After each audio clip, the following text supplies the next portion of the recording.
So I want to give you a little bit more background on where I came from in this whole thing, and what led me to this exploration that I want to share with you today. I've been at the work of leadership development now for about 30 years, and I've had in those 30 years the opportunity to work with just about every kind of organization that you can think of in virtually every industry, sometimes from top to bottom, to create cultures of leadership.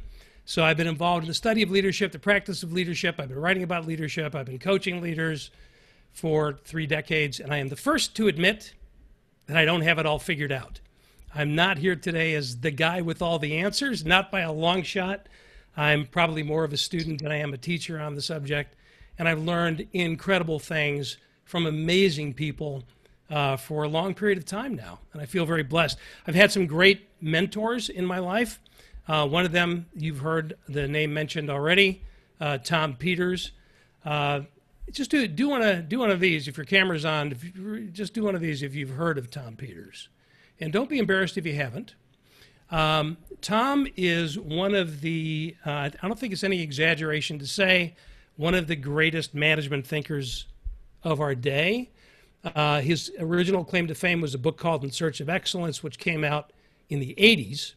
And a lot of people credit that with having really changed the landscape of what business is, from a process orientation, a top-down command control sort of approach, to a people orientation. And I was vice president of Tom's company in the 90s. You mentioned Ken Blanchard a couple of times. You know, Ken and Tom were actually frat brothers at Cornell once upon a time. So that's kind of the crowd that I grew up in, and I love my work.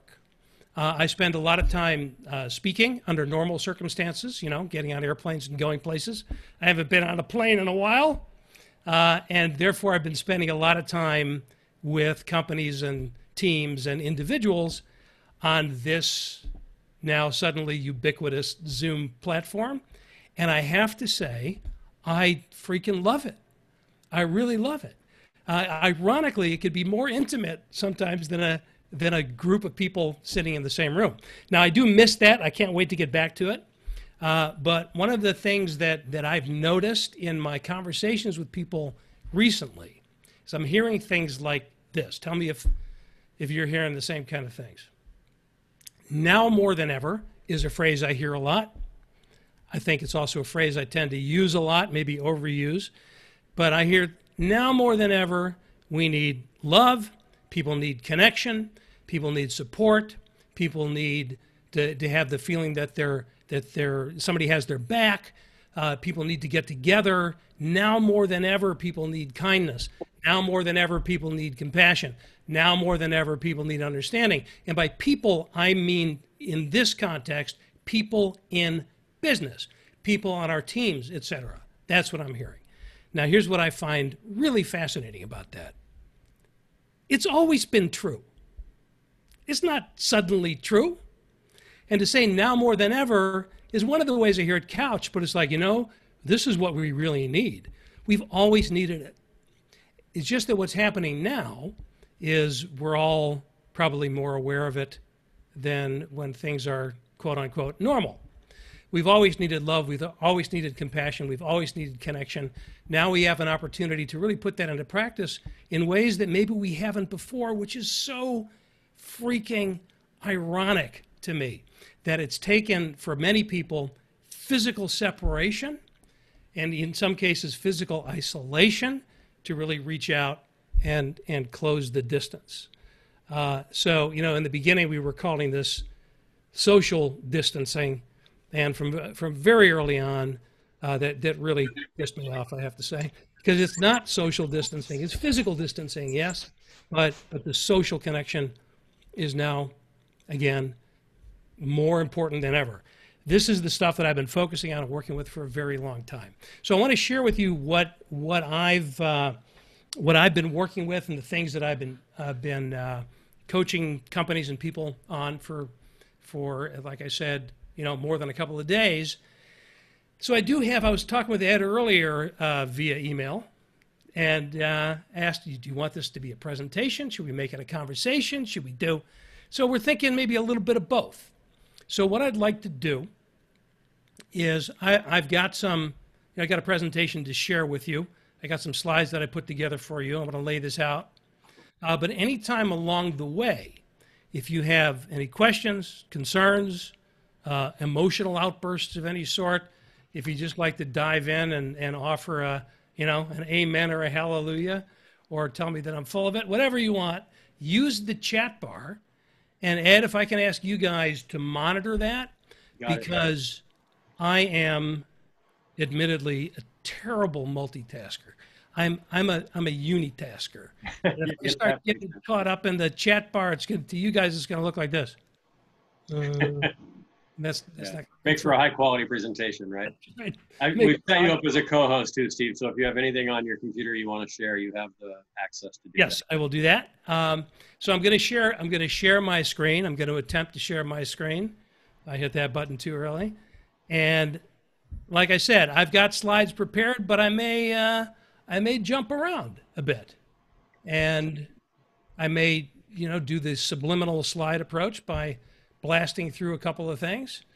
Can you see that? Yes, sir. And you see, there we go. Okay. Perfect. I don't want to give away any of my punchlines. Right. So, the name of my company and the platform that I work with, I call Extreme Leadership. So this is an exploration of what I mean by extreme leadership, what distinguishes it from leadership, and I'll give you a hint. Nothing. It shouldn't. It shouldn't. And I want to take you through the framework called the Radical Leap, and we'll talk about the ideas in the new book, Love is Just Damn Good Business. It all ties in together. I have a body of work that, like anybody's body of work, they're not distinctly different, compartments. It's all part of the same message. So extreme leadership is my way of saying real leadership. One of the things that I've seen for a long time, and I'm certainly not the only one to see it. I see that Ken Blanchard jumped on the call here a moment ago. He's been talking about this forever, is that leadership fundamentally has nothing to do with your position or title. And the concern that I have about the word leadership is that it's become a buzzword. It's become a label or a title that we slap on ourselves or we slap on other people without giving a lot of significant thought to what the implications really are, and with giving virtually no thought to what the personal stakes are in all of this.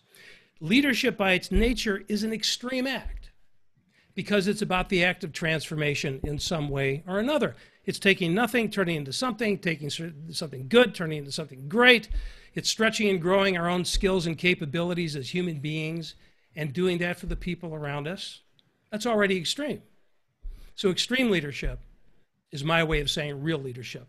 A person who, regardless of position or title, puts him or herself out there in order to accomplish great things, in order to change the nature of things for the better in whatever context they're choosing to work. And I mentioned earlier that I've been blessed with some great mentors, including Tom Peters, including Jim Kouzis, who I'll talk about here in just a little bit, and also a guy by the name of Terry Pierce, who is, I should say was, unfortunately he passed away last year, was one of the finest executive coaches on the planet. And Terry was writing an article a while back in the San Francisco Examiner where he was talking about what happens for a lot of his clients when he's coaching these executive clients, when he is bringing them up in their leadership capabilities, and suddenly the idea of leadership, the concept of leadership, smacks up against the reality of leadership. And what happens for a lot of these things when they begin to come to terms with that new reality? And I think Terry's words speak pretty well for themselves. Here's the way Terry put it. He said, there are many people who think they want to be matadors, only to find themselves in the ring with 2,000 pounds of bull bearing down on them, and then discover that what they really wanted was to wear tight pants and hear the crowd roar. The minute you find yourself in the ring facing down 2,000 pounds of literal or figurative bull, that's when you begin to realize this leadership stuff, it's not about the title, It's not about the accolades. It's not about the applause. It's not about the ego. And in fact, we have to put ourselves at risk oftentimes in order to accomplish these things, and therefore it begs some pretty significant questions that we have to ask of ourselves. And I want to pose a couple of those questions, one or two in particular, to you for your consideration here this afternoon. And in trying to bring this perspective and all the work that I've done with all these folks over the years to put it into a nice kind of workable format, that's where this radical leap framework emerged. This is what I consider to be the roadmap, the agenda, the manifesto, whatever you want to call it, for extreme leadership, regardless of position or title. It's a person who cultivates love, generates energy, inspires audacity, and ultimately provides proof. Love, energy, audacity, and proof. You notice there's a verb before each one of those. These are all practices. They're not meant as sentiments. They're not meant as soft, fluffy ideas. They are meant to be practices and disciplines. Particularly this one element, which I want to focus on today. But let me give you a quick overview first. High level, what I mean by these things. Love is what we're going to spend most of our time on. That's the connection, simply put, of our heart to our work. Energy is the juice, the enthusiasm that we bring to bear on everything that we do. It's a contagious sort of a thing. Everybody has an impact. You all have an impact. All of us do on the energy around us at work or anywhere else. The question is it the kind of impact that we want to have? Are we putting more energy into the environment than we're taking out? Energy is a very real, palpable thing. You know when you have energy, you know when you don't. You know when you're around people who have energy, you know when you're not. You know when you've worked for people who are energetic and when you haven't. So the good question to consider for yourself is, do I generate more energy when I walk into a room or when I walk out of it? You just play with that for a little while. The fact of the matter is we all have an impact on the energy around us. Nobody is exempt. Audacity is a very highly charged word. What I mean by it is, it's the audacious disregard for normal constraints. It's not think outside the box. It's more like what box? It's a bold and blatant disregard for normal constraints in order to change the world for the better. So the extreme leader is somebody who inspires that, breathes life into it, in ourselves and in the people around us. And then finally, it all comes down to proof. On the one obvious level, proof is in the results that we get, and all of this should flow to the bottom line. But proof is also about our willingness and ability to prove ourselves to the very people we're asking to follow us. So am I proving to you that I mean what I say through the congruence between my words and my actions? Simple as that. Simple and very challenging. So love, energy, audacity, and proof. And it's not so much that, again, these are four separate compartments. It really all boils down to and is founded on this. Now, just to put this in the right context and to be very clear, I'm a business guy. I've studied leadership in the context of business. I know there are applications in every aspect of life, but business has been my playground. And I think I just want to start by acknowledging that we don't often hear this word in the same sentence as business. And it makes a lot of people squirm. And I think perhaps for all the wrong reasons. Now, I suspect, I could be wrong, but I suspect that for a lot of people gathered in this Zoom room here this evening, I might be preaching to the choir on this a little bit. And if so, that's cool. I'm happy to do it. If that's the case, then my hope is that I could just get you to sing a little bit louder. But this, not only is love not inappropriate in the context of business, it's at the very foundation of what great leadership is, and it's at the very foundation of any great, thriving, competitive business. So I want to make my case for this very quickly, and then I want to give you some examples and some things to try out for yourself. I apologize, my throat's a little scratchy this afternoon, so maybe I'm getting a little more character. Grab that guitar and sing, and we might have a good record on our hands. Yeah, I could do that too. There you go.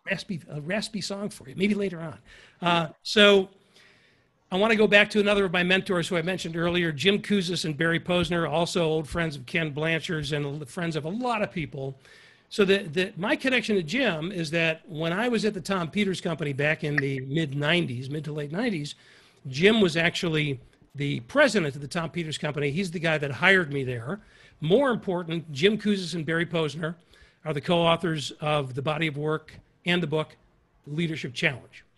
And their work has been just incredibly well researched around the world for 4 decades now. So I want to share with you one of Jim and Barry's own findings in one of their many findings in their own words. Here's what they said. After numerous interviews and case analyses, we noted that many leaders used the word love freely when talking about their own motivations to lead. Now, to be clear, the word numerous is a little vague. So to be a little more specific, I'm not even sure what the number is now, it equates to tens of thousands of individual personal best case studies in both the public and private sector on every continent on the planet for 40 years now. The word love comes up over and over again when people are asked a very simple, direct, and rather personal question, which is why? Why did you do that? Why did you step up to take on that leadership challenge? And that's where you hear the L word.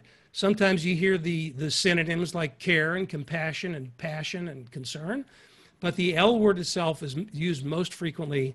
And if you think about this rationally and critically, and most importantly from your own experience, it makes perfect sense. Doesn't it? I mean, honestly, why would you stick your neck out? Why would you put yourself at risk as a leader to accomplish something if your heart weren't in it? So it's not necessarily love in the same way and in the same application that we think about love of spouse or child or significant other, but it is love. It's love of something or someone. It could be love of the values that we stand for, the cause that we believe in, the people that we work with, love of the great future we can create together. There's got to be something here, or we don't have the juice to step up. And even if we did step up without that connection of the heart, we certainly don't have the juice to persist through the inevitable obstacles that get thrown in our path whenever we try to do something cool. So I offer this to you, as I'm sure you can tell from the raspy energy of my voice, without any hesitation. I have no doubt that love is the right word, describes the right experience, and is the key that is often overlooked for the very thing that we're always chasing, which is a greater impact in our lives and the lives of the people around us and on our bottom line. But I'll also admit to you that I wasn't always quite so forthright. I think I was always forthright. I wasn't always quite so confident that people were going to accept this or hear this. I remember one of the first groups I shared this idea with was quite a while ago now. I was speaking at a conference of 1,000 engineers. Now, if you think about the stereotype of an engineer, and imagine yourself walking out on stage in front of 1,000 engineers from the internet and telecom industry, you know, the stereotype is not in alignment with this slide that you're reading here. It's the stereotype. I know it's not true for most, but as stereotypes are, there's a little kernel of truth. And the stereotype for an engineer is, I'm an engineer, I don't do that people thing. Keep the people out of my way so I can get my job done around here. It's like nirvana for the stereotypical engineer. So it made me nervous when I stepped out on stage in front of these people and I started talking about love. So I didn't know if this was going to fly, and I was being paranoid and hypersensitive, therefore, to the body language to see if I was getting through. And from what I could tell, I was actually getting through pretty well. And a couple of days later, I got back to my office, and I had an email from somebody in that group who was a manager of LAN technicians, you know, network guy. And at least I got through to him, because he wrote to tell me, he said, hey, Farber, you know that love stuff you were talking about? He said, "You're right on, man." He said, "I've been telling my guys this since the day I became a manager 10 years ago." And I thought you'd appreciate seeing it in his own words. This is from his email to me all those many years ago. Here's what he said. "I've told my technicians to make the customer absolutely love you, take you home to dinner, love you, meet the wife and kids, love you. Because if the customer loves you, you could blow up their building and they'll say, accidents happen." I love that. Which is probably not the best business strategy, by the way. But here's what, first of all, I put this on a slide originally just because I thought it was really funny. But it's also really profound. And for somebody like me, I'm 62 years old. I grew up in a generation of business people where we were taught that customer satisfaction is the most important thing. And now we know in this day and age that it's not. Because if somebody says they're satisfied with our product, with our service, it's not good enough because they can get satisfied anywhere. But when they love us, when they love the product, the service, our responsiveness, our understanding of their world, our ability to bring them solutions that they can't even think of themselves, when they love us, that's where the brand loyalty comes from. That's where the repeat business comes from. That's where the word of mouth comes from. And that's where our friend here is telling us the forgiveness factor comes from when things don't go according to plan. So to say that love has no place in business is nuts. It's just damn good business. And frankly, the reason I titled my most recent book, Love is Just Damn Good Business, is because love is just damn good business. Which means that it has implications on every aspect of our business, including the amount of business that we get, however we measure that, whether it's market share, profitability, turnover, whatever. And therefore, if that's true, then it should have, one could theorize, an impact on the actual value of the business. If we can, this might sound like an odd term at first, but I love it. If we can operationalize love, operationalize it in the way that we do business, put it into practice, it should have an impact on the value of the enterprise as a whole. And I am not an expert on valuations and all that sort of a thing, but Warren Buffett does okay with it. And I saw an interview with Mr. Buffett on the Motley Fool website a while back. They stuck a microphone in his face and said, "So, what's your secret, Warren? How do you account for your incredible track record in buying and investing in amazing companies over the years?" And if you know anything about Warren Buffett, you know that he's known for a savant level grasp of numbers. So he talked about his ability to read a P&L, a spreadsheet, do the analysis, crunch the numbers. But then he also talked about the importance of the management team. And then he said, when everything looks good from an analysis perspective, when everything looks great on paper, before I buy this company or invest heavily in it, I have to sit down in the same room with the CEO. And there was something very specific that he's looking for. Here's what he said. I sit down in the room with him or her, and I look into their eyes, and I try to figure out whether they love the money or if they love the business. And if they don't love the business, I can't put my money into it. If they do love the business and he buys the company, then he says, my job is to make sure I don't do anything that kills that love of that business. And if you know anything about Berkshire Hathaway and their acquisitions, talk to anybody that's been acquired by them, they will tell you that they don't even hardly notice it because they buy them and then they stay the hell out of the way because he doesn't want to mess with anything that kills the love of that business. Now, I know this isn't hard science, but if you look at this 15-second answer to that very big question, he uses the word love 4 times. No hesitation, because that's what it is. He's calling it what it is. He goes on to say, by the way, that if he looks into their eyes and he doesn't see the love, but he sees dollar signs and he hears, the cash register ringing in the distance. For those of you who remember what a cash register is, he says, then I know that the only thing this CEO is interested in is the exit strategy. In other words, how quickly they can stuff their own money from this transaction into their own pocket and get the hell out of there. And he said, I'm trying to invest in an asset that's going to grow in value over time. And it's not going to happen unless the love is there. So to say that love has no place in business is nuts. It's just damn good business. Now, let me frame this up, and then I want to dive into a couple of examples and some things for you to think about. This is the case, the logic, as it were. If our competitive advantage comes from our customers, clients, whatever terminology you use, for them to love doing business with us, love the brand, love the product, love the service, love the experience. The only way to really make that happen in a meaningful and sustainable way over time is to create an environment, otherwise known as a culture, that people love working in. If I don't love working, I mean, it should be obvious. If I don't love working here, can I still give good service? Can I still do good work? Can I still do the things that I'm supposed to do? Of course I can. But if I don't love working here, it's going to be very difficult, if not impossible, for me to create that entire experience that our customers are going to love.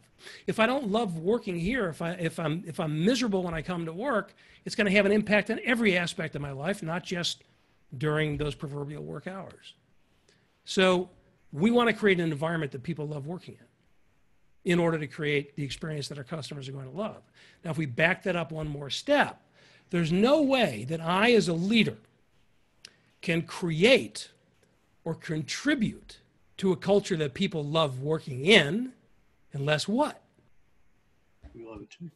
I got to love it myself first. Otherwise, I have to fake it. And people have a pretty good bullshit meter. They know when they're faking it, right? So this is, authenticity, of course, runs through all of this. It's just a given. But what this tells us is that a lot of this starts in here. It starts with personal reflection and then works its way out. Not that it's entirely linear, but that's a pretty good way to think about it. I know we've talked about Apple ad nauseum over the years, but there's that great speech by Steve Jobs, the commencement address at Stanford University, the graduating class of '05, became a very famous speech where he's talking about how he made it through his own difficult times after getting fired from Apple and the whole thing. And here's what he said. You may have heard this speech before. He said, "I'm convinced that the only thing that kept me going was that I loved what I did. The only way to be truly satisfied is to do what you believe is great work, and the only way to do great work is to love what you do." So, I'm not making this up, I guess is really all I'm saying. I didn't invent this idea. I'm just shining a spotlight on it because it's just so freaking obvious when you start to look for it. So that brings us back to us, to all of us. I'm not suggesting that the whole answer to this, the simple turnkey solution, is just do what you love and the money will fall on your head. For some people, maybe that's true. I don't know. There was that very popular book years ago, Do What You Love and the Money Will Follow. Is that true? Maybe. For some, for sure. I don't know that it's true for all of us, and I think it's a little too simplistic. So while doing what you love is a big deal, and it's really important, I think there's a broader context for it. So the framework, within the framework of LEAP, is this, very simply. Do what you love in the service of people who love what you do. Do what you love in the service of people who love what you do. So if we compartmentalize that a little bit, just break it out. The three elements are, of course, do what you love. That's your personal connection to your work. That's ideal. In the service of people is the context. It's both the moral context and the ethical context and the business context. In other words, if all I'm doing is what I love and I don't care if that's detrimental to anybody else, as long as I'm doing what I love, that's amoral, immoral, I would say, and unethical. If all I'm doing is what I love and I'm not serving any clients or customers with that, then that's not a business, that's an avocation, that's a hobby. Nothing wrong with that. But if I can do what I love and use that to give phenomenal service to you, to you, my employee, to you, my customer, to you, my client, to you, my family, to you, my community, now I'm starting to fire on all cylinders. Yes, I'm doing what I love. I'm using that to serve you.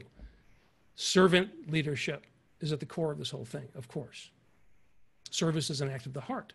It should be obvious to all of us. And then I'm not just serving you because I feel obliged to, but because I want to have a tremendous impact on you. And if I can serve you with that impact, what will happen naturally is you'll reciprocate. In other words, you love me in return. And when you have clients and customers, employees that say, I love you, I love working here, I love being, being in this community with you, I love, love, love, that's where it all becomes this wonderful, virtuous cycle. So do what you love in the service of people who love what you do. We want to create more customers that characterize us that way. So here's the first little bit of reflection that I have for you. I've been yammering on here for a while, so let's get down to a little bit of practice. And again, this is consider it to be a self-awareness reflection practice. I'm borrowing, one could say borrowing, one could say bastardizing, I don't know, a little bit from the Net Promoter Score idea. So for the uninitiated among you, Net Promoter Score is a very simple, elegant way to measure customer response. And it just asks a very simple question. On a scale of 1 to 10, how likely are you to recommend our product or service to friends, family, colleagues, etc.? On a scale of 1 to 10. Now, the nuances about Net Promoter Score are anything less than a 9 is considered a failure. So 10 is not just the holy grail. 10 is where we need to be. And 9 is a little bit of a slack factor. And I started thinking about Net Promoter Score in this context simply because I read an interview with some folks at Intuit who used Net Promoter Score and refer to it internally as the love metric. Because when somebody gives you a 10, in essence, what they're saying is, I love you, man. I love this company. So I'm going to take that and turn it into a little bit of a very simple assessment. So let's take those three elements. The question is, to what degree are you doing what you love on a scale of 1 to 10? On a scale of 1 to 10, I am doing what I love right now. And you can put whatever context you want. I'm assuming we're going to use a business context for this, but it's up to you. So I'm doing what I love, scale of 1 to 10. On a scale of 1 to 10, I'm serving people. So in that activity, to what degree am I serving people? And people, of course, means all the various categories of people in our constituency set, I guess you could say. And then finally, this is the closest thing to the actual Net Promoter Score. On a scale of 1 to 10, to what degree do these people that I'm serving love how I'm serving them? Now, you're looking at an average here, Steve, because you know there's going to be some 10s and there's going to be some 2s. Probably for most of us. This is just for yourself. So you don't want to average out the 3. You want to look at them as 3 separate elements. But on the bottom one there, the others love the service I provide, because I know that there are some that probably would say 10 for what we do, and others yes. So that's exactly where I'm going with this. That last one, actually the second one too, really can't be answered by you. This is your guess at it. They're the ones that need to answer that. So that's literally, the Net Promoter Score might come into play if you want to employ that or something like it. That we got to figure out ways to ask people maybe it's using the language, maybe it's not, but hey, do you love us? Do you love what we do for you? And look for the gaps in between. But like I said, this is an awareness tool, because now if I'm saying, yeah, I really do love my work, but there's not a whole lot of service going on here, people don't really appreciate it very much, then I've got there's a lot of conversations I need to have with other people and with myself. On the other hand, if the I'm doing what I love score is low, but the others are high, it's a bit of a warning sign in terms of our energy and our stamina. And really, you know, can we find ways to raise the numbers? That's really what this is about. Obvious, it should be obvious that this is not, you know, some, you know, glimpse into your DNA. This is your perception of where you are right now. So I want to give you a couple of questions, and I want to give you a couple of examples of how those questions have played out. The answer to those questions have played out for other people that I've met in my work. So here is, and by the way, this is, I'm not posing this to you as a rhetorical question, as a kind of interesting idea, philosophical sort of a thing.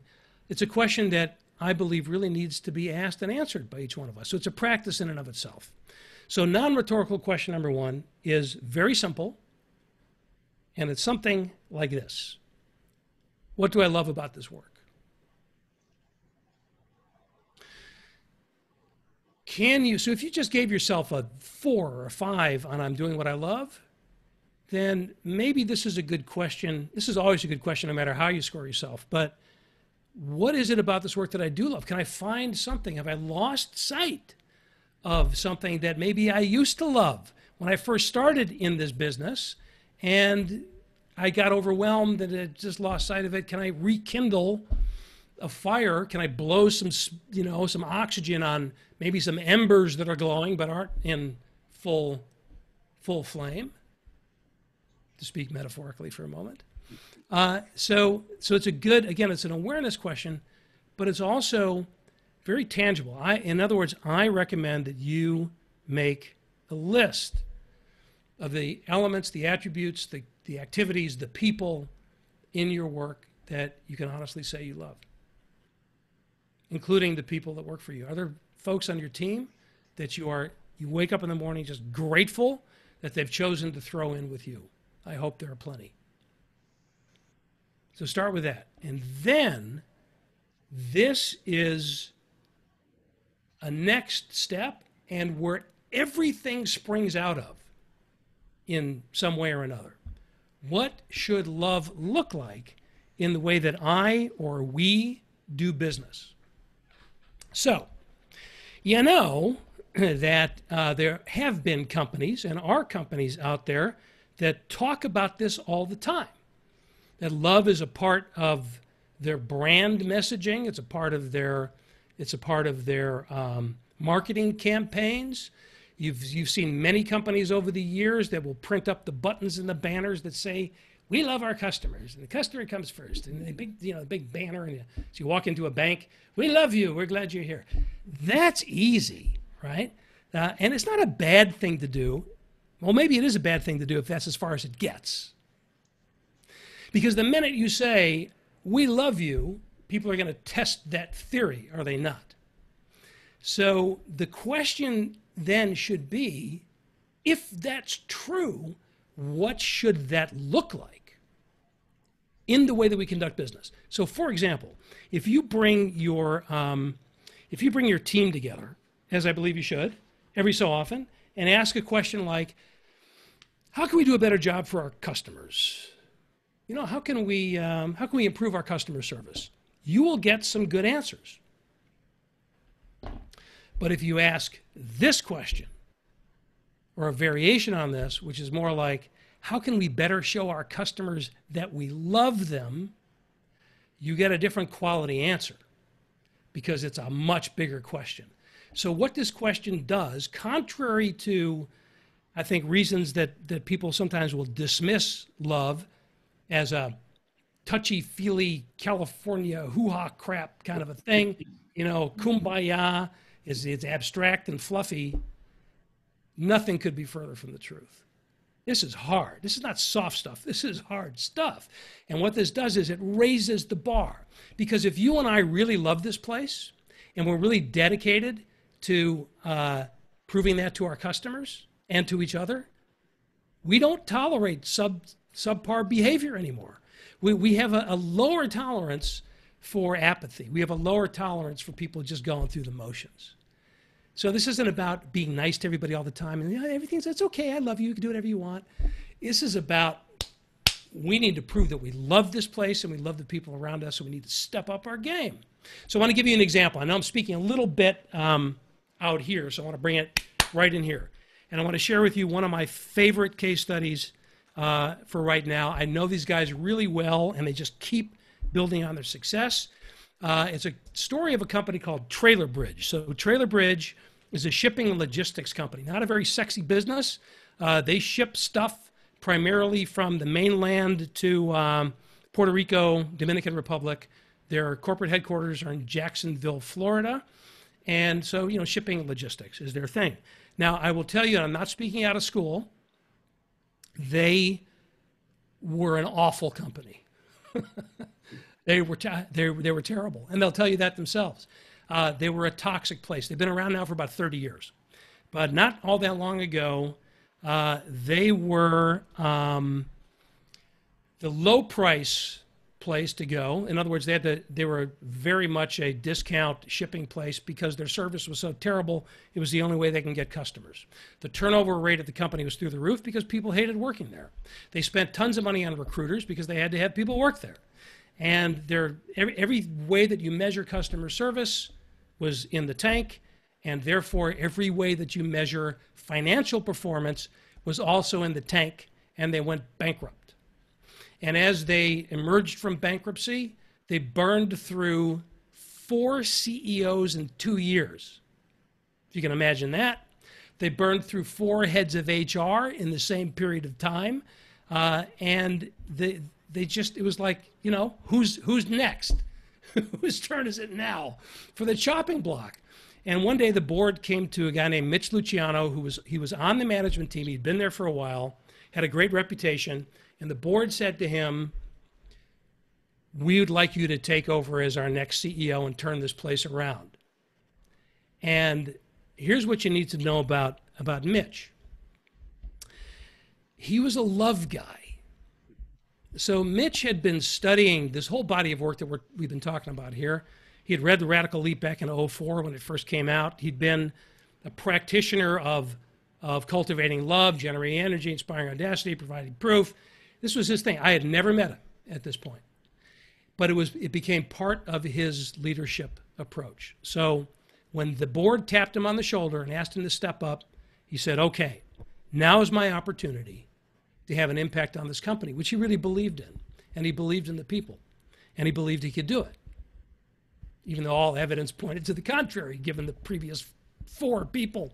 So he said to the board, who, by the way, were, you know, investment bankers, you know, equity guys, that, you know, very hard-nosed, bottom-line folks. He said, all right, I'll do it, but you got to let me do it my way. And I just want you guys to know, I'm a love guy. I don't think he said that, actually. But he did say, you have to give me leeway to do this the way that I'm going to do it, because it's not going to be like you've seen before. And if we keep doing what we did before, it's not going to happen. So that's the deal. And they said, okay, fine. He said, okay, number 1, I don't want the title of CEO. I'll take the title of president, but I'll earn the title of CEO from the people that work here. And then, so they said, okay, fine, call yourself whatever you want. Just do it. So then he looked at this environment, and here is the question. Let me go back to it here. This was fundamentally the question that he was trying to answer. What should love look like in the way Trailer Bridge does business? And he looked at it from all aspects, the experience of working there and the experience of doing business with them. So they ended up doing hundreds of things. I'm just going to tell you a couple, okay? So he looked at, first of all, the physical environment. And he said, okay, we're a company, at the time there were like 130 people. We're 130 people. It's been a long-standing policy that every employee needs to wear a name badge. So people are walking around with name badges on. He said, we're 130 people. We should know each other's names. If I love working in a place, I know everybody. They're my friends. So he banished the name tags, including for himself. And he said that meant he had to learn everybody's names himself. And then he looked at the physical environment. Corporate headquarters, cubicle city, floor to ceiling, you know, partitions. People that had worked there together literally side by side for years had hardly ever seen each other. So he lowered the heights of the cubicles so people can look into each other's faces. Not everybody loved that idea at first, right? But he said, we need to get to know each other. Physical proximity, let's just get to know each other. It's simple. He told his managers they need to get out of their siloed offices and start to spend time with people. And then, so they did hundreds of things. Town halls, which were not very, popular at the time, he started doing those. Any question goes. Any idea goes. I'll listen to everything. So he started the dialogue with everybody. He looked at the communal area, and he brought in, he borrowed a lot of ideas from Silicon Valley, right? He brought in ping pong tables and foosball tables, popcorn machines, the whole thing, to get people to inspire them to hang out together. Every Thursday, they still do this to this day. Every Thursday, they bring in a food truck, a different food truck every week, and buy lunch for the whole company so people can eat lunch together. And of course, these were primarily in times where people were working together in the same physical space, some of whom still are. So, what started to happen? People formed friendships. Their experience of work started to be qualitatively different. And little by little, pretty cool stuff started to happen. For one thing, they didn't have to spend any money on recruiters anymore, because now their own employees were their best recruiters. In fact, they taught people, here's how say interview techniques. Here's how you look for good candidates. And they looked at their customer policies. I'll give you one more example. They looked at their customer policies and they said, okay, forever, they had this long-standing rule that unless a barge that they were supposed to ship, let's say to Puerto Rico, unless that barge was at least 75% full, they couldn't sail. Because if they sailed at less than that capacity, they would lose money on the shipment. Well, if you're just looking at a balance sheet, that makes perfect sense, right? We're not in business to lose money.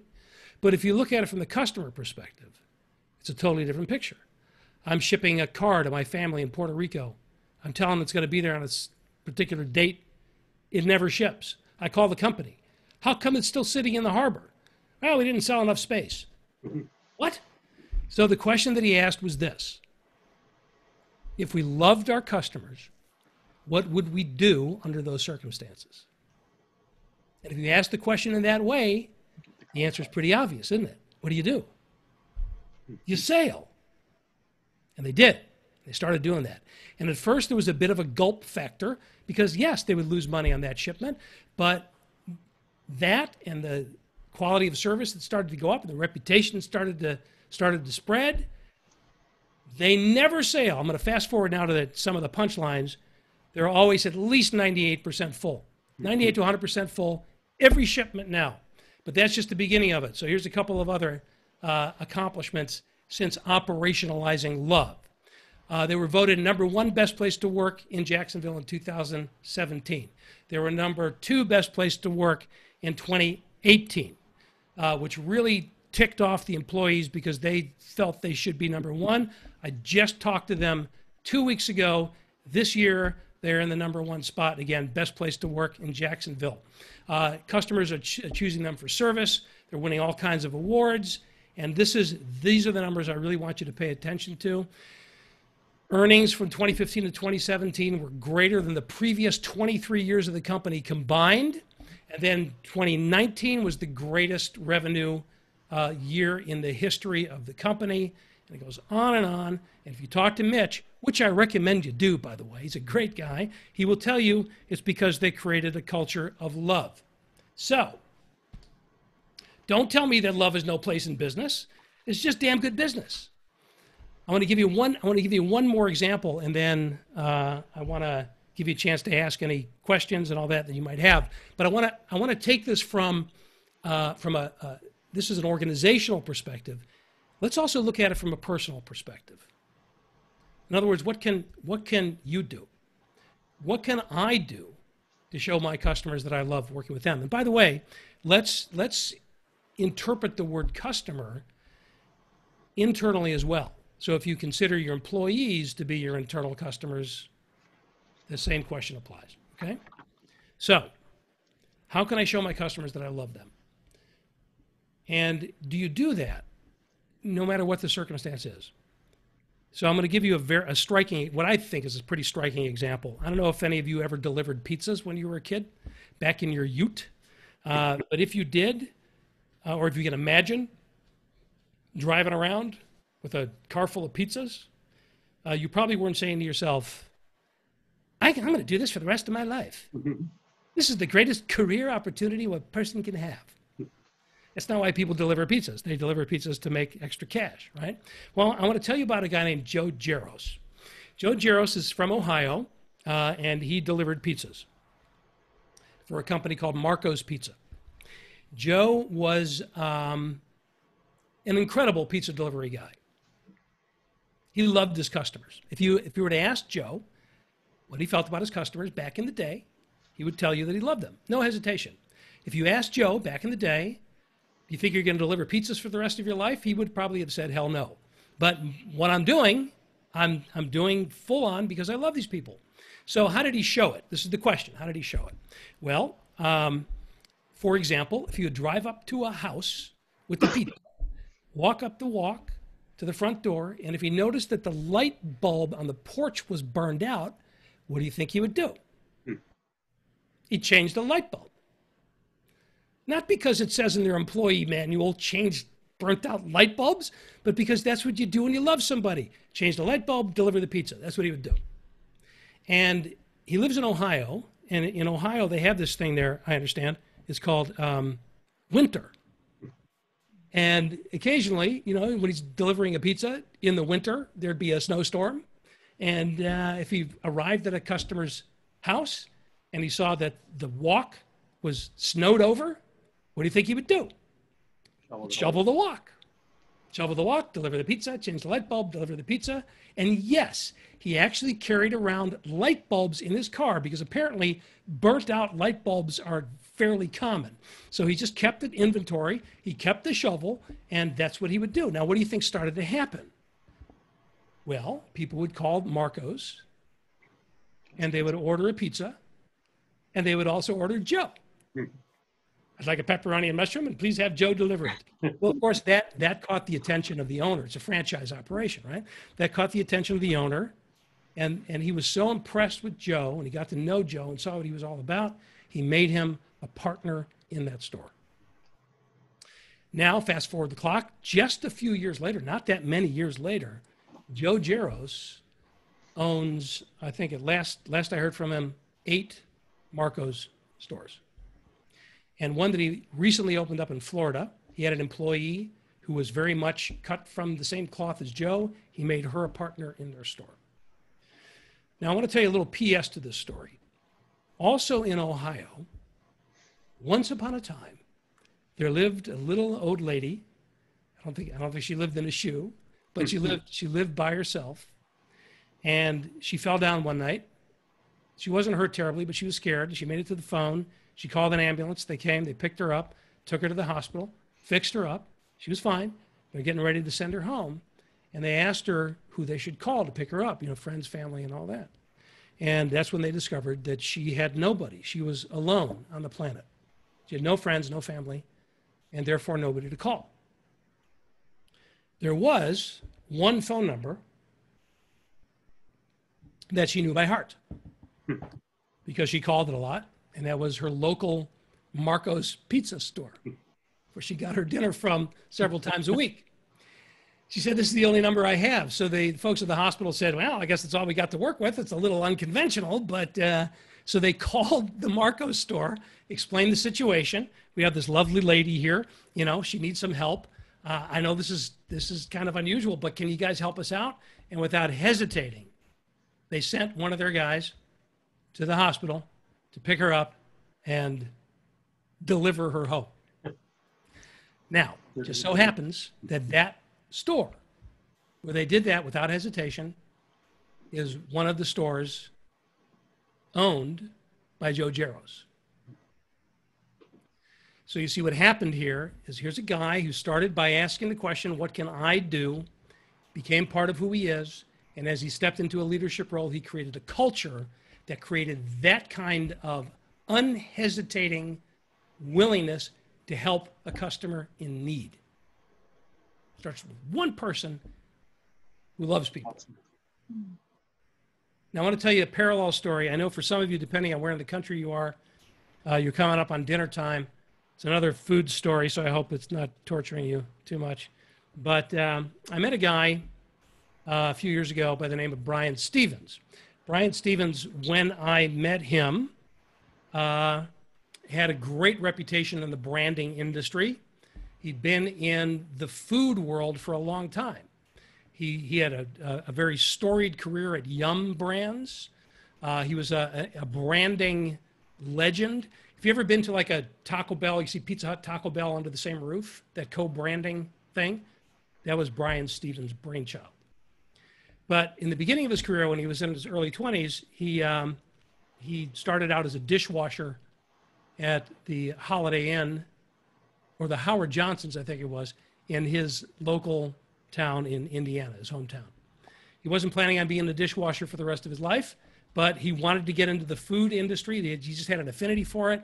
So that's where he started. And he did a great job, and people really liked him, and he was given a management promotion. And then finally, he was recruited away to another company that we all know as Ponderosa Steakhouse. And he was a young guy, and as soon as he got to Ponderosa, he started asking for his own store. And they kept telling him, nope, can't do it. You don't have enough experience yet. You got to get your feet wet a little bit first, and then someday you'll have your own store. And he's a very persistent guy, and he kept pushing for it. And finally, they threw their hands up. They said, fine, you can have your own store. Ponderosa Store 319 in Gary, Indiana. It's all yours. Well, they gave him that store because it was the worst performing store in the chain. They said, okay, smart ass, let's see what you can do. So he walks into this place, the new kid in town and the new manager and young, and he starts looking around and he sees that people are walking around with dirty uniforms. People are coming to work late. The place was dirty. People weren't doing their paperwork. And he brought the team together and he said, in essence, they tell me that this is the worst store in the chain. Now, every store in the Ponderosa chain has the same menu, the same layout, the same carpet, the same everything.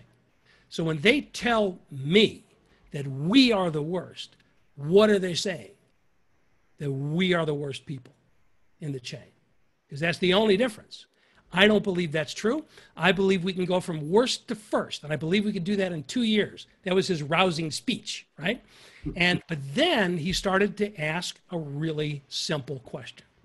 When he saw that people were showing up for work late all the time, instead of the knee-jerk reaction that a lot of people would have, which is, you better show up on time or you're fired. I'm going to clean house around here. He just asked a really simple question. Why? Why are so many people late all the time? And the answer, it turns out, was because a lot of these folks couldn't afford their own cars. They had to walk. They had to take public transportation. It's a very economically challenged area of the city. So once he discovered that, what do you think he did? He got in his car and he picked them up and he drove them to work. And if you ask Brian, and again, I think you should, he'll tell you that the reason he did that was because he loved them and he believed in them and he wanted to prove that to them. And can you imagine what happens when your boss picks you up at your home and drives you to work and you have this time to talk and get to know each other? So he started to build these relationships. And then he asked another question. Why are people's uniforms dirty all the time? Similar answer. Most of these folks did not have washers and dryers at home. Well, he did. I mean, he could have just given out a bunch of rolls of quarters, right? He's like, I go to a laundromat. That's not what he did. He collected their uniforms and he washed them himself. That's servant leadership. That's doing what you love in the service of people, right? And then, why weren't people filling out their paperwork? Because a lot of them had trouble in school. A lot of them had trouble reading and writing. So he set up in the break area, he called it a safe zone, where he and other managers would spend time tutoring people, helping them with their schoolwork, helping them get better at reading and writing. He got to know their families. He went to their weddings. He went to their funerals. He went for dinner. And all of that adds up. And by the way, again, this is this much of the story. I'll skip to the punchline. They did go from worst to first. Not in 2 years, but in 1. And a lot of the people that worked for Brian back in those days will still tell you that he changed their life. From a fast food person to people having all kinds of careers all over the country.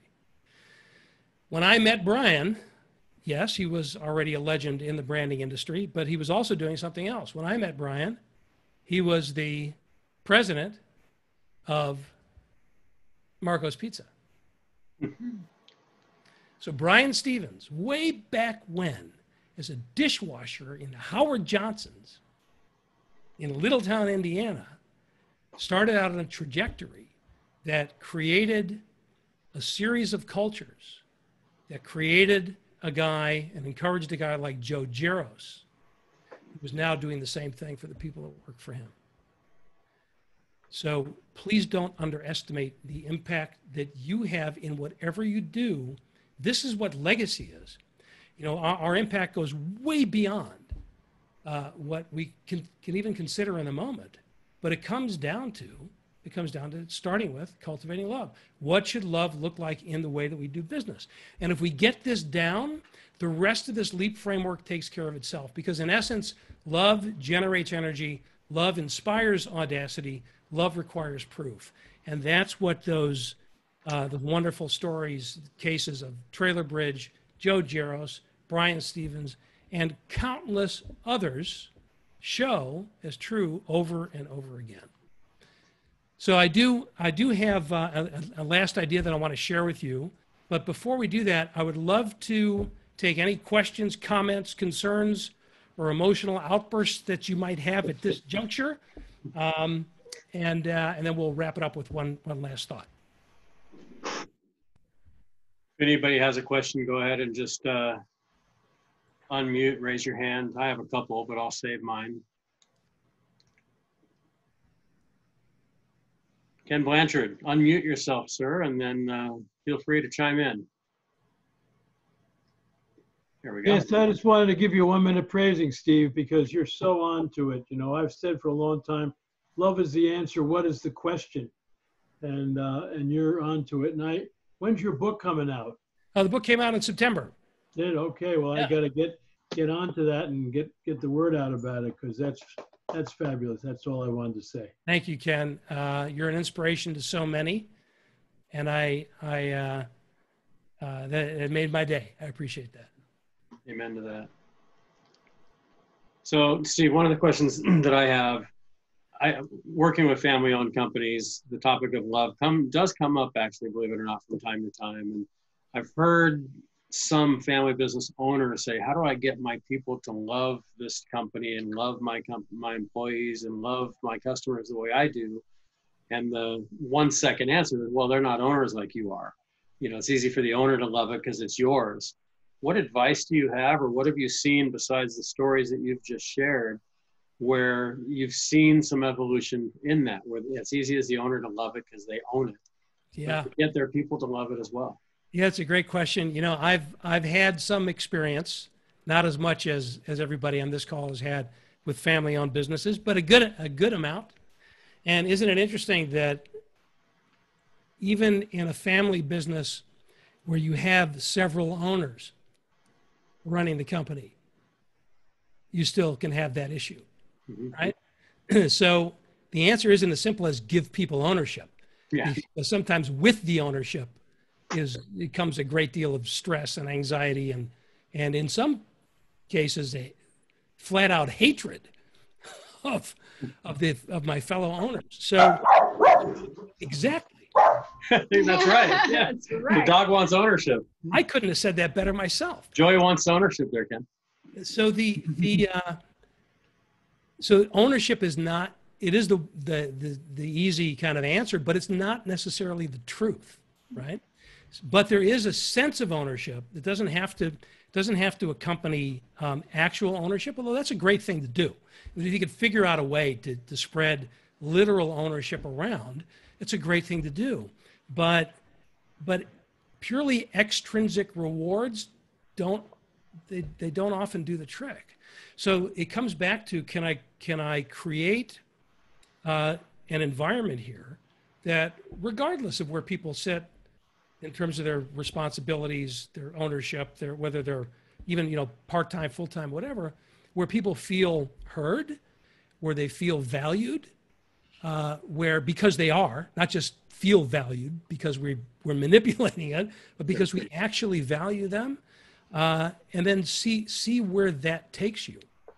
So I think the trap, the extrinsic reward trap, is a pretty dangerous one. So it's about creating a sense of ownership, and that's what naturally happens when those kind of practices and attributes come into play. So a question that I would ask of a leadership team, an ownership team, the question I would ask them to ask themselves is one of the ones that we've been playing around with here, which is how can we better show our employees that we love them?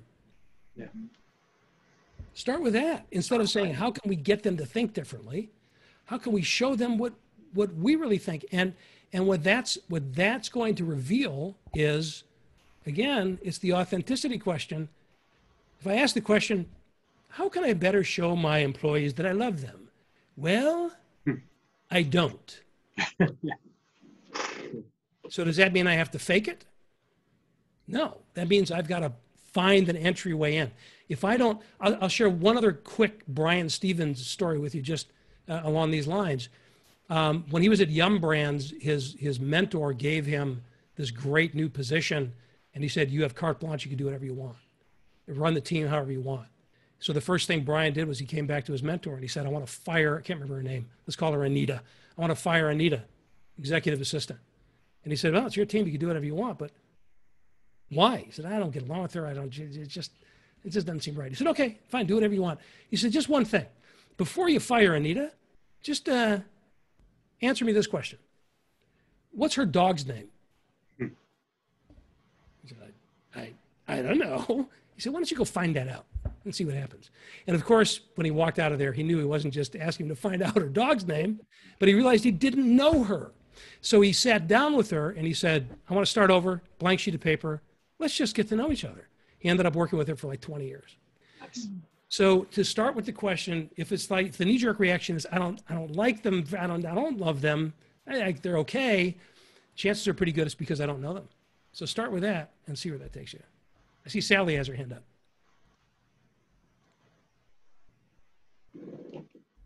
We have been working with our employees for a long time, but with this COVID, I am very concerned that now the employees are staying at home and we aren't able to, I guess, by the water, whatever they call it. And, I still, call the employees and try to communicate that way.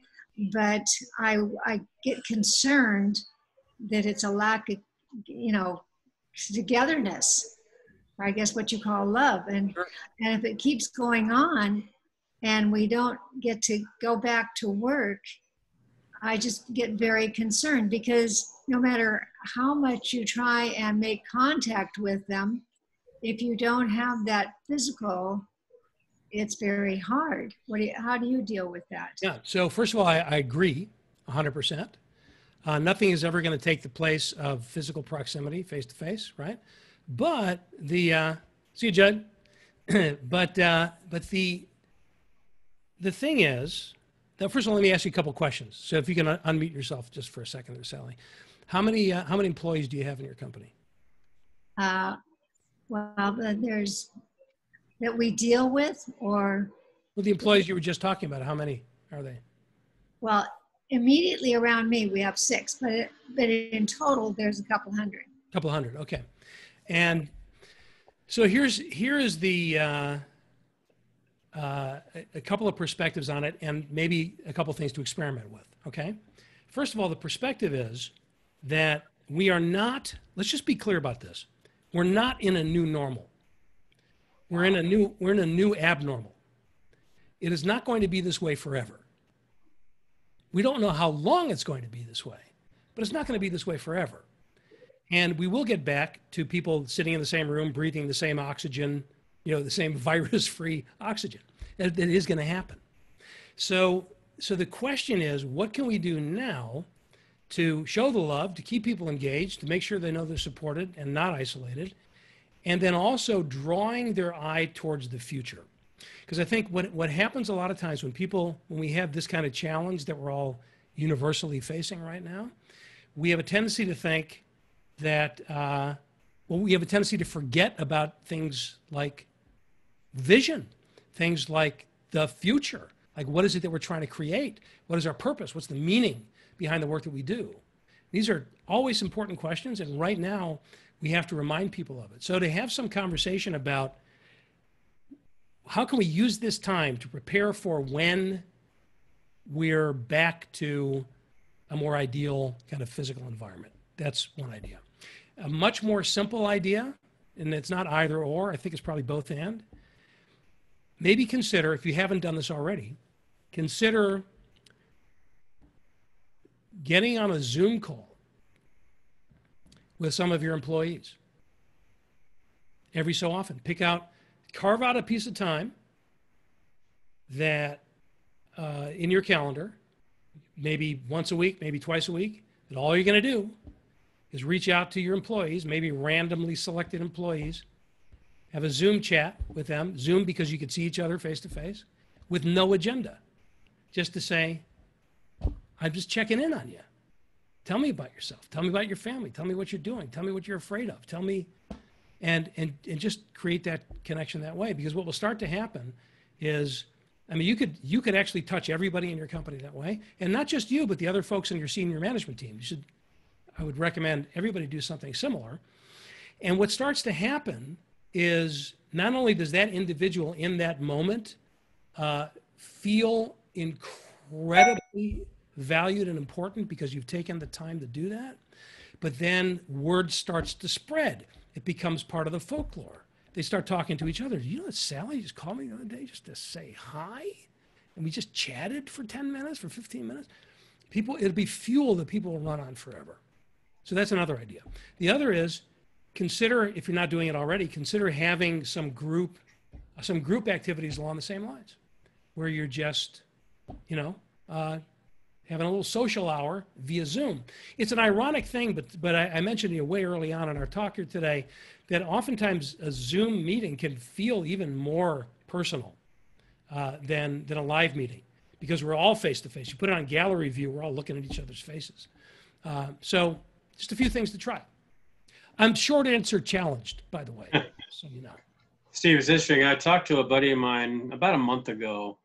Actually, we were in person in a parking lot having a social distant breakfast, and we were talking about some of the things that we're doing. And in his company, small company, he noticed that all of them have kids. And so they started talking on one of their Zoom staff meetings about what are they noticing in the education process for their kids via Zoom. And one of the things that the kids' classrooms, many were doing, is the show and tell thing that we all did when we were kids growing up. And he loved how the kids are getting to know each other through show and tell. Show them something in your house, your dog, as you mentioned before. Someone texted me earlier that's on our call that isn't on video because her dog is there and so forth. And, maybe it's a trophy, or maybe it's your guitar behind you or something. And so he took that to his company, and they started doing that every so often in their weekly calls. It wasn't every week, but every so often. They've done it 2 or 3 times now, and they've done their adult team meeting show and tell. Show me something in your house that I don't know about you. Like the example you gave of tell me about your dog. Why not do that on here? I mean, we have an opportunity now. We set up our computers, many of us, either with that virtual background that represents something we love, or a trip we've taken, or a dream trip we want to take, or our bookshelf, which has all of our little trinkets and our books. Hey, tell me about that one book right back there. So it's a nice way to, the beach, or, why that background? And it's a nice way to get to know each other a little bit, I think. Yeah, it's great. Ken and I have many mutual friends. One of them being a guy named Pat Lencioni, who most people are familiar with, who read any business books. So I've known Pat forever. Pat was actually my client when I was at the Tom Peters Company, and he was at Sybase. And so we've known each other forever, and I've watched his meteoric rise. He took his team from Sybase, walked across the street, and started the Table Group. And that team is still together. So I was chatting with him recently, and this is one of the things he told me. He said, I'm working with people that I know really well, I've known for a long time. Now we're having these Zoom calls. And we're quite literally, well, not literally, but almost literally, sitting in each other's living rooms. Yeah. So now it's like, oh, I didn't know you play guitar. I didn't know you had a cat. I didn't know you liked that book. I didn't know you had kids. Yeah, didn't know you had kids, right? It's fantastic. He said, I'm getting to know some of these people, and he knows them all really well, right? I'm getting to know them in ways that I hadn't before. It's quite amazing. And I'm seeing that happen everywhere. We all are. It's a wonderful thing. So let's take advantage of it because, and when it's gone, when we don't need this as much anymore, I believe a good amount of this is going to stick because what we're really realizing is that we're not really sacrificing meaningful human connection because we're doing it through video. Appreciate that. Any other questions? I know Steve has one last point for us, and we're getting close to the witching hour here. Anybody else have any questions or comments you'd like to share? Ken, any last thoughts before we wrap it up? Well, you know that Tom Peters and I were fraternity brothers, so that's I did. I mentioned that at the beginning for a while. And well, I just think that this just a wonderful network of people that are thinking more and more like you're talking about, Steve. And I think that your book's going to make a difference because you've got it right out there. And in our company, one of the ways we bring that love in is that if we have a position that's open and one of our members of our company recommends a friend or a relative and they get the job, we give them a $400 bonus. Great. We want people to bring in their friends and family. We had at one point a couple and two of their kids working for us, and so that really makes the family feeling so that people. And the other thing about Blanchard Training and Development is you have a team there they've been together through thick and thin for such a long time. Vicky is a unbelievable rock star, and I've been talking with her, and I spoke at her University of San Diego thing not too long ago for the MBA class that she teaches there, and it's wonderful. It's family, and you guys are in family businesses, and one would think that it should be easier for a family business to create a family environment, but there's still the same challenges that everybody else has, right? We have to go out of our way to consciously and intentionally make that happen. And every so often lightning strikes and it happens on its own. But we got to do things like what Ken is talking about to incentivize people, to bring people together in ways that are increasingly creative. So the last idea I wanted to share with you is, this idea of doing what you love is sometimes we lose sight of the things that we do outside of a work environment and the effect that they have inside the work environment. So for me, it was music. I started out, if you were to ask me when I was a teenager and in my early 20s what I'd be doing in my 30s, 40s, 50s, and now 60s, I wouldn't have described this because I was going to be a musician.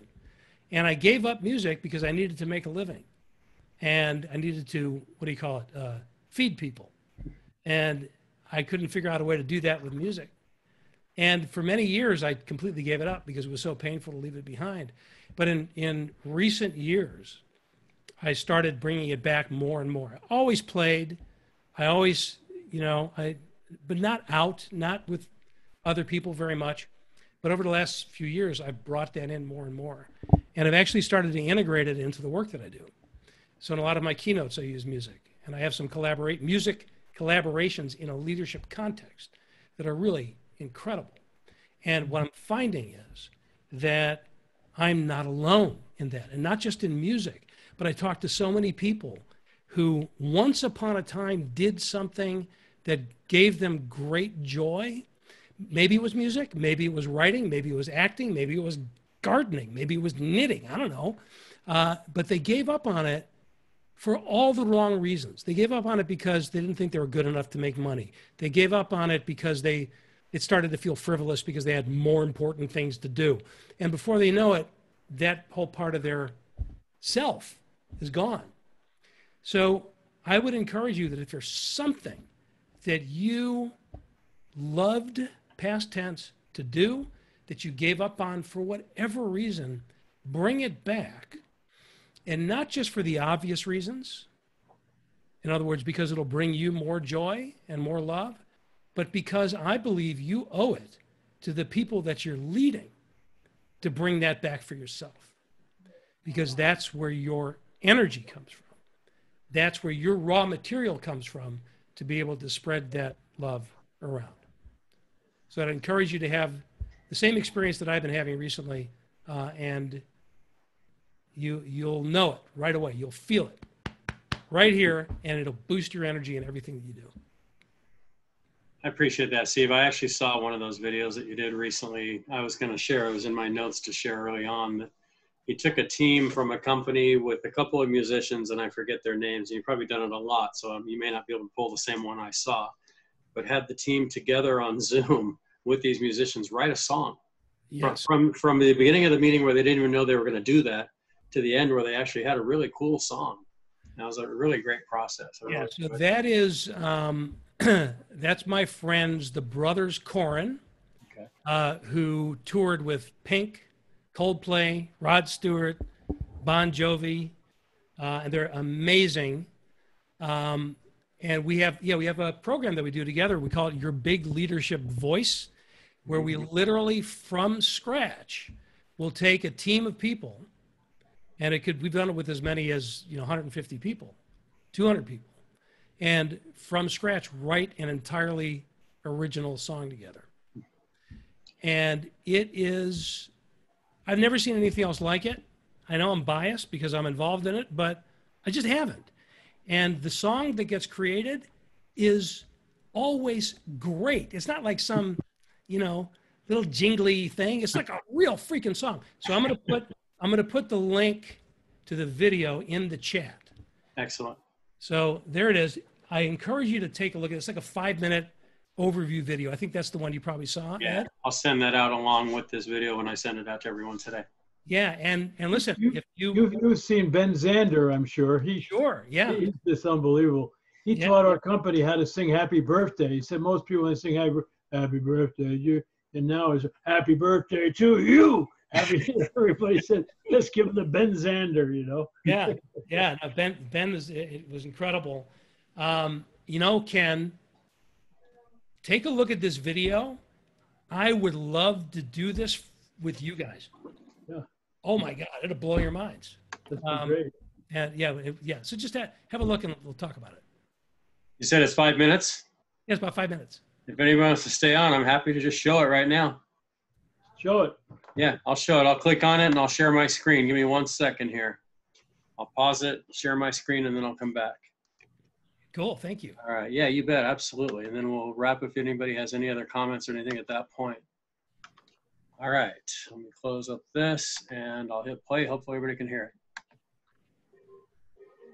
Welcome everybody to Your Big Leadership Voice. By the time we're done here, we will have done something together that right now in this moment, if I were to tell you what that is, you would think it's impossible, but it's not.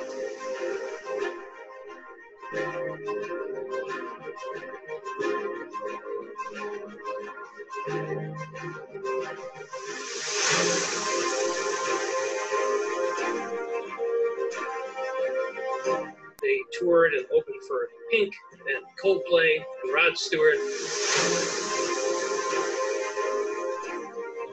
We are complex vocal learners. And Darwin was fascinated by this. So many people have been fascinated by this. And yet we take for granted that when we talk to each other, we tune naturally. We have musicality such that we can tune to each other. Just as every individual person has a story, every collection of people has a story. Your family has a story. Your team has a story. Your project has a story. Your company has a story. The same is true for us. I mean us, literally, those of us gathered together on this Zoom call. We're going to tell our collective story, not through the spoken word, but through music. We're all going to write a song together. We have zero prepared. We have no idea, not what key, not what chords, not what melody, not what phrasing, not what word, nothing. The song always comes back to this universal forefront. And not just for an individual, but for a collaborative, creative opportunity to come together and go where language not fails us, but maybe where language stops and music picks up. I feel like that's the chorus chord. So then something simple like, this is the verse, like. Yeah, totally. Up level. Ooh, I've been a traveler all my life. Ooh, I've been a dreamer all of my life. Oh, I love that. Everything's changing. Of course, I'm hearing a pre-chorus, and that was like maybe a perfect melody for it. Something like, oh, everything is changing. Please, please don't. And you guys have that built-in reverb in your room. It sounds so good. There's no mistake that I have made that love cannot undo. Oh, come on, we have Good. to use that. There's no mistake that I made that my love cannot undo. Oh, and everything's changing. Please don't let go. Go. Oh, with you, everything is real now. Loving you, hoping you can feel how I'm home with you. What is this song about? Transformation, and that's what we're going through right now. It's a lot about being grounded, you know, having that sense of home. Oh, I love that. Thank you. So nice. Put yourself in creative harm's way where maybe the small voices and the mind and body is saying, we're not good enough, it's not perfect, we've never done this, I'm not a singer, and doing it anyway. My internet connection is unstable.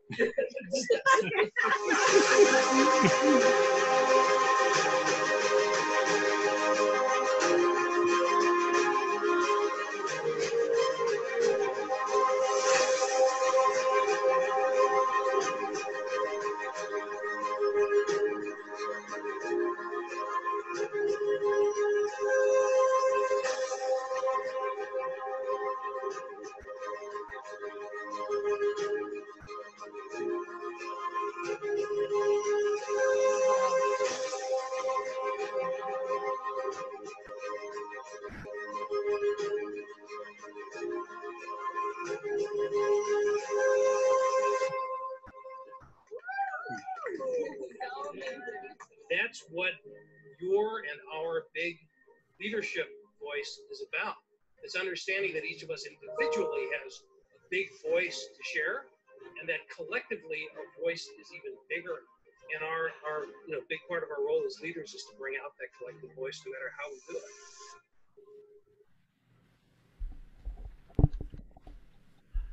That's pretty awesome. Thank you. Pretty awesome. So, Good yeah, fun. thanks for sharing that, Steve. I love that. Yeah, my pleasure. Third or fourth time I've seen it, and I like it even more this time. Yeah, it's really an honor to be a part of that process every time. I've done that live several times, and we've done it virtually several times. And just that was an example of the virtual experience. And then what we do after, just so you know, what happens afterwards is we go in to the studio and record the song, and then make it available to everybody. So for a company, we've actually had companies that have, in essence, written their company song together. So it kind of takes that whole idea of, writing your mission and vision and values kind of a thing. It's like a whole different level from that. You actually end up with your company song, and they have a professionally recorded version of it that everybody participated in. Fantastic. And, you don't have to sing. You don't have to be a musician. There's lots of ways to support the whole process, like in any good brainstorming process. I love that. Thanks for sharing that. That's really, really powerful. Well, everyone, thank you. Thank you, Steve, for your time today and Ken for the introduction to Steve. This has been priceless for us. And I know even though we may have only had 20 to 25 on this, we will share this out. We have about 60 family businesses through our center, many of whom couldn't be on with us obviously today. I know Carol Butler represents a similar center out in Cincinnati, Ohio. Donna Brighton comes to us from Chicago. And I know a host of others of you are from different parts of the country as well. I know Ken's is either San Diego or right now New York. So lots of ways and places that this will be shared without a doubt. One last way, Steve, share with us how we can reach you. Anybody that's on here now or watching later can reach out to you directly to hear about your book, other books, getting you in to speak with them, any way they can reach out to you. Yeah, thank you. SteveFarber.com is the easiest place to learn more about what we do. ExtremeLeadership.com is also the company website. And just feel free to send me an email, steve@stevefarber.com. Now, Steve, this isn't a podcast, and I do have one, and you know that because we've talked about it, and I know you do too. And you just got done for 90 minutes sharing what I think your answer is going to be anyway, but I'm going to ask it. My last question is always, Steve Farber, what's in your heart? Gratitude. I'm so grateful to be able to sit in this room, in other words, my office, and be able to connect with all of you. What a miraculous thing that is. And so that's what's on my heart. The gratitude for you guys inviting me in and sharing your time with me. Thank you. Can't wait to do this in person with you and with everybody here. Same here. Thank you, everyone. Have a wonderful weekend. Stay safe. Stay quarantined if that's what you need to do so that you can stay safe. And look forward to seeing you all again very soon. Thank you, Ed. Appreciate it, guys. Thank you, Steve. Bye.